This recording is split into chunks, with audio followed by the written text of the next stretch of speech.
So how do tax deed sales work? What a great video. In this video, I'm going to show you exactly how they work, what makes them a superior lien, why thousands of people have become financially independent because of this, and how you can do exactly the same thing. Now, stick around. Listen, if during this video you're going, oh my gosh, I got somebody that needs to watch this, hit that share button, okay? I do this all the time. When I'm watching a video, I know there's 3 or 4 people that have to listen to this. This is one of those videos. Thumbs up, got a question, whatever you want to do, okay? But let's get right into this.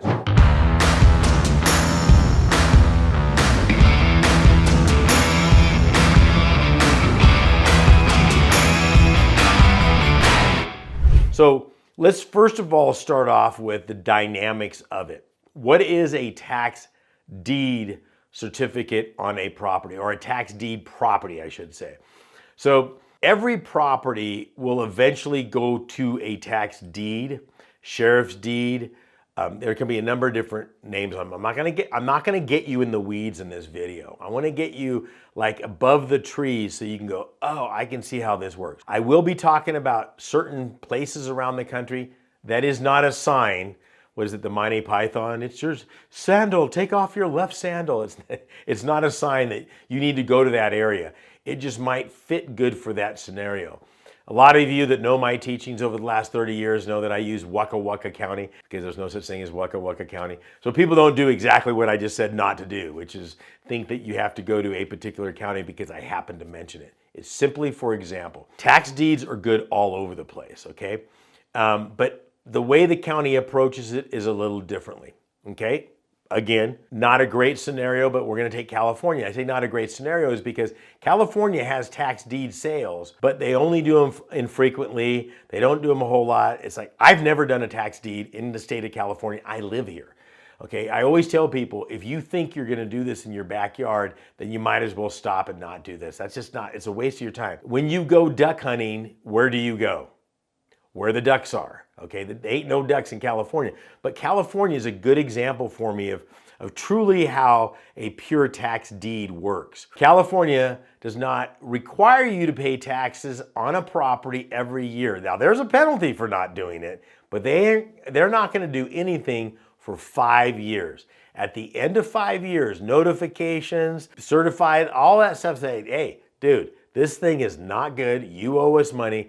And we're going to take it to what's called a tax deed sale. At that sale, they're going to say they owe $50,000 in property taxes. Does anybody want to pay 50? Somebody says 50, 60, 70, 80. Whoever the highest bidder becomes a successful owner of that property. Now, in the state of California, they have this weird, wonky thing that surprising, California, weird, right? And they call it a redemption period, because I get this call all the time from people that says, well, they say that there's a redemption period. There is not. I'm going to repeat that. There is no redemption periods in the state of California. The way some counties interpret this, and this is a perfect example of how don't use vernacular all over the country. What you and I call redemption periods is not what they do. What some counties misrepresent, they say a property owner has 1 year to contest the sale. So in other words, if the county sold the property that they shouldn't have sold, in other words, they got a mistake wrong on the parcel ID number and it was supposed to be that property, but they sold that property. And this dude's going, dude, you can't sell my property. I paid my taxes. He's got 1 year to prove that, okay? That doesn't mean that if they sold the right property, that person's got 1 year to come in and redeem. No, if they sold the right property, so sad, too bad, you had 5 years, you lost your property. I want to make that really clear because people get caught up in that, especially when it comes to California. There's so many people that live there and they think, I'm going to look at it in California. Again, they get discouraged and go from there. Don't worry about it. There's plenty all over the place. Okay, now some tax deeds out there offer a redemption period, which means what it means. Okay, like when I go to the state of Georgia and I buy a tax deed at a sale, that property owner does have 1 year to pay that off, but then they have to pay you 20% penalty on top of whatever you bid. Okay, so let's say the opening bid is $10,000 and I do bid it up to 50. I become the successful bidder at 50. I don't own the property yet. I have the rights to the property after 1 year.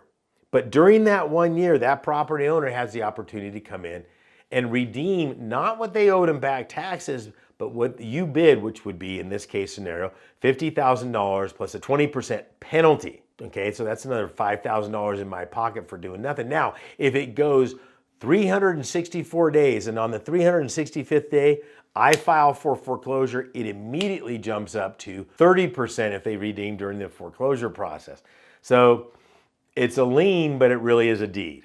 Okay, then you've got other scenarios out there, and they have sales every single month. You got Texas. Texas is a tax deed area, but they also say, hey, if it's their primary residence, they get a 2-year redemption period, 25% penalty the first year, 50% the second year. Or if it's a non-homestead, which means non-primary residence, they get 6 months. 6 months or 25% of the bid price. And in Texas, you get rights to the property. So during the redemption period, you have all access to the property, you just can't sell it. Wow, what? Are you kidding me? Oh yeah, there's all sorts of stuff in Texas. Go up to Michigan. Michigan, straight tax deed. But they have them every year between like July and September, and it's just a maximum bid. You go in there, you pay the price, and you go from there and you get the property. It's a great market. That's a great market also. You got dual states out there. Pennsylvania does it by townships. You know, there's so many different scenarios out there, but it's beautiful. So what you've got to do is this. You've got to pick at least 6 deed states out there. If you want to pick California, go for it. That can be one of them. But pick 6 deed states and then pick 3 counties in each one of those 6 areas, okay? So now you've got 6 deed states, okay? You've got 18 counties, okay? 3 in each one of those states now, okay? 18 counties. Start doing, just focus it down from there. You don't need to do, 2,000, okay? Just 18 counties, and then start doing your research. What I mean by that is the first thing you need to find out is, when is their sale? Do they have them monthly? Do they have them annually? Okay, one of those, okay? Then when you find out when the sale is, next you want to find out, is there a redemption period or is it a straight deed? If there is a redemption period, what is the penalty? It will not be an interest rate. It'll be a big fat penalty, okay? And if it is a redemption period, when and how do I start the foreclosure, okay? If there is no redemption period and it's a straight deed, who do I hire to clean the title up? Okay, now, this is where people go, wait a second, I thought I just bought the property and everything's eliminated. 100%, nothing, nothing, nothing. Did I say that enough times?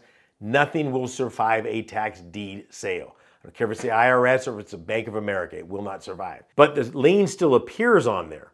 So you can't eliminate those until it's gone to sale. Once it's gone to sale, then and only then can we go in and clear, uncloud, clear up a title. Okay, so that'll take a process, but please be aware, they cannot come in and redeem and protect themselves. All it's saying is, it did go to foreclosure, you had your opportunity, now we're gonna make sure it doesn't appear there anymore so I, the new owner, can sell it without any title issues on it. Wow, yeah. But again, understand the process. It's gotta go there before it can go here, okay? But once you get it cleared up, and that process is probably gonna, anywhere from $2,000 to $4,000, probably anywhere from 2 to 4 months, depending on the municipality, depending on the complexity, and depending on how good the attorney is. You want to start that immediately. The day that sale happens, you better be calling that attorney up and say, start it now, right now. The only way it goes longer is because of you. You cannot speed the process up, okay? So once you've got all that and you've got all that information, you need to find the fair market value of the property that you want to bid on, figure out, okay, what's that market value of the property? And that's where I start. So let's say it's worth $300,000. I don't care what the opening bid is. I go, okay, how much below that am I willing to pay and still be happy with making a profit? Okay, let's say it's a $300,000 property. I don't know. I figured it's going to cost $50,000 to get it up to that value. So maybe my max bid is $100,000. Whatever that scenario is, I don't know. Okay, every single one is different, but I think you have a good understanding. Here's the beautiful part about this. Okay, there's a lot of information in here. Obviously, I'm excited about this. All you need to do is to get everything you need with this is I've got a brand new mini course. This will walk you step by step through everything I'm talking about right now in much more detail than I'm able to do in these short videos here. All you have to do is go to higginsmethod.com, hit the button inside there, request those mini courses and send it out to yourself, your friends. I don't care. It's mine to you, my gift to you, and it'll show you how to profit and profit quickly on it. This is Saen Higgins saying God bless and good luck, and we'll see you out there.